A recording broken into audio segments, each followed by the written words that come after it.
Finish with the incumbents. So first up will be Keith Smith, the independent candidate for position 1. Thank you. Well, I just want to say that we, as the voting citizens here in District 32, have a decision to make. The legislature has a lot of tough questions they're going to have to answer this session, and these questions have been on their plates for the duration of Representative Rue's term, as well as a good portion of Representative Kagi's term. And they've kicked it down the road. They've decided we're not going to deal with it, we're not going to look at it, and we keep electing them. And we keep putting them back into a system that isn't serving us.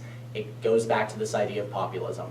We can keep doing the same thing over and over again, getting the same results, the same extended special sessions, which, by the way, incredibly disingenuous of the legislators here to say we don't have any money, but we are going to collect our per diem every day we're in Olympia for a special session for a budget we didn't pass.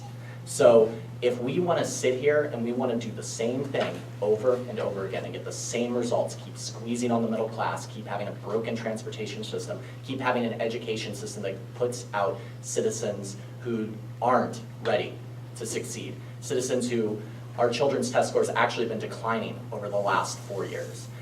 That's not a system that's going to work.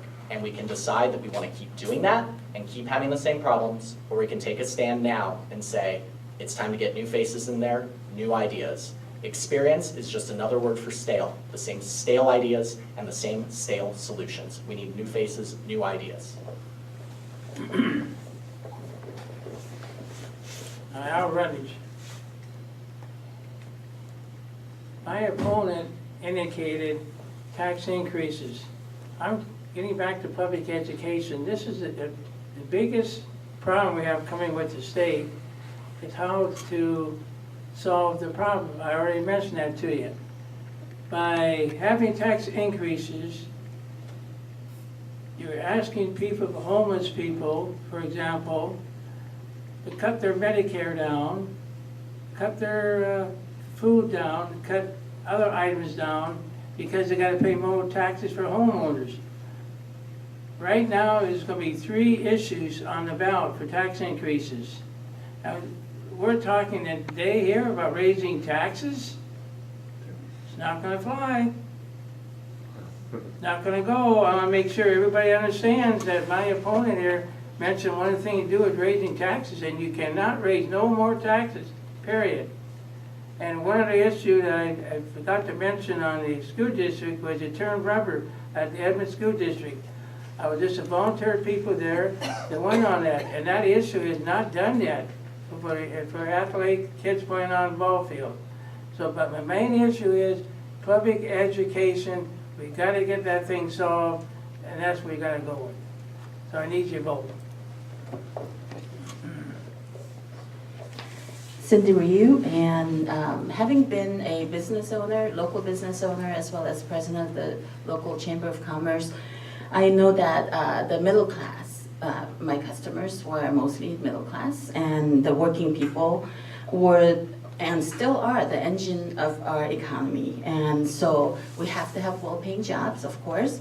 We have to be able to support our families. We have to be able to save for our retirement, because the state won't be able to step in. We don't have the money. We need to educate our children well. We need to shop in our neighborhoods. We need to go out to the other districts, so ask them to please get engaged and elect really good, hardworking representatives. And we also need really good health insurance, health care, and also to be able to retire in a secure, retire to a secure, safe neighborhoods. And so that's really the only way we can drive our economy forward, by having a really solid middle class. And so I really want our communities to thrive, and in order to do that, we have to have public infrastructure, and that includes our schools, that includes, of course, our roads, and other institutions that we provide as a public entity. Okay, I'll put that.